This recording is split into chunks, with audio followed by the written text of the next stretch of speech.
You're lying awake in bed at night. Your phone screen went dark a long time ago. The room is silent. Nothing is happening. But inside your head, there's a catastrophe unfolding. You've already imagined losing your job, the person you love walking away, a disease turning out to be fatal, one message changing your entire life, even though none of it has actually happened. And the strangest part is that your brain reacts as if it's all happening right now. Your heart starts racing, your body tenses up. You begin living inside a scenario that doesn't even exist yet. Why are humans capable of suffering because of the future? Why does the brain constantly create negative versions of events? And is it possible to stop living inside a horror movie your own mind wrote? There's an important thing to understand right away. Your brain wasn't designed for happiness. It was designed for survival. From an evolutionary perspective, anxious individuals survived more often than overly calm ones. Imagine two ancient humans. The first hears rustling in the bushes and thinks, probably a predator. The second responds, relax, you're overreacting. If there really was a predator in the bushes, the first one survived. And the brain carried this principle forward across thousands of generations. It's better to be wrong and afraid 10 times than to underestimate a threat even once. That's why humans have what's called a negativity bias. Our attention sticks to danger more strongly than to safety.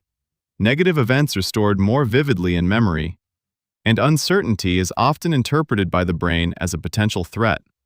That's exactly why the thought, what if everything goes wrong, feels much more important to the brain than, most likely everything will be fine.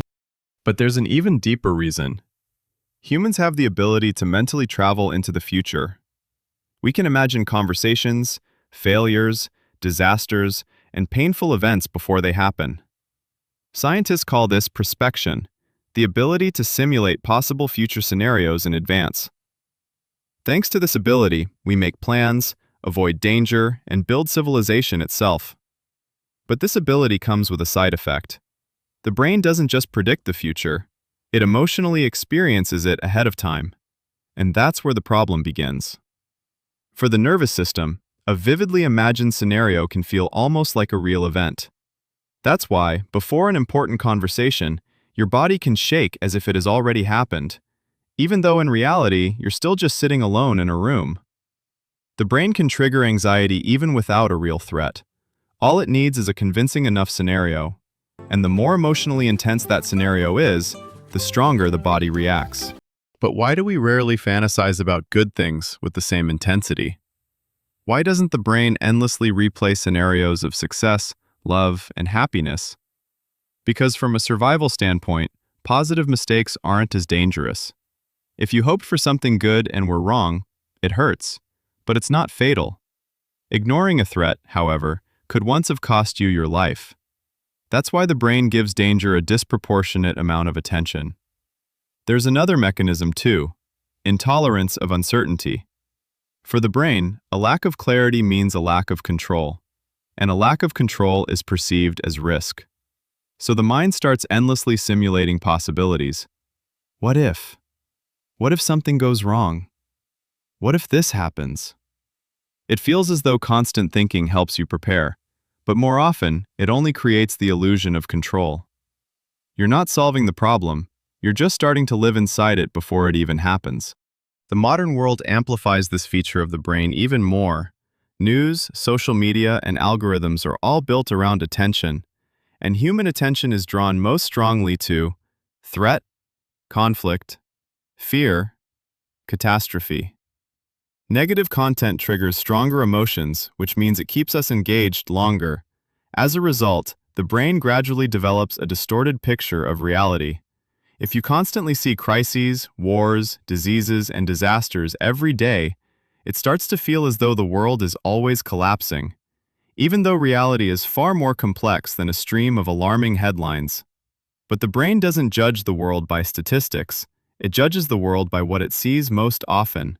And if your information environment constantly repeats, danger, the mind begins to live in a state of chronic anxiety. There's a paradox here. Very often, we suffer not from the events themselves, but from the anticipation of those events. Before an exam, before medical test results, before getting fired, before the unknown. And sometimes the anticipation feels worse than reality itself. Because once something actually happens, the mind can at least begin to adapt. But uncertainty gives the brain no chance to stop. Anxiety feeds on unfinished thoughts, on empty spaces, on unanswered questions. And the more uncertainty there is, the more actively the brain fills in the blanks with its own scenarios, usually the worst ones. But there's one important thing to understand. Fear of the future is not a sign of weakness.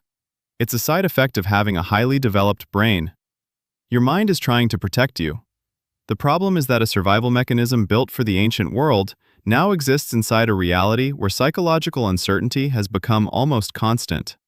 And because of that, people can spend years living inside events that never actually happen. There's a famous quote by Mark Twain. "I've had a great many troubles in my life, most of which never happened." And there's a profound truth in that. Our brains are capable of creating versions of the future, but versions are not reality. Not every anxiety becomes a prophecy. Not every fear deserves to be lived through in advance. Because while we mentally experience a possible catastrophe, real life is passing by in the present moment.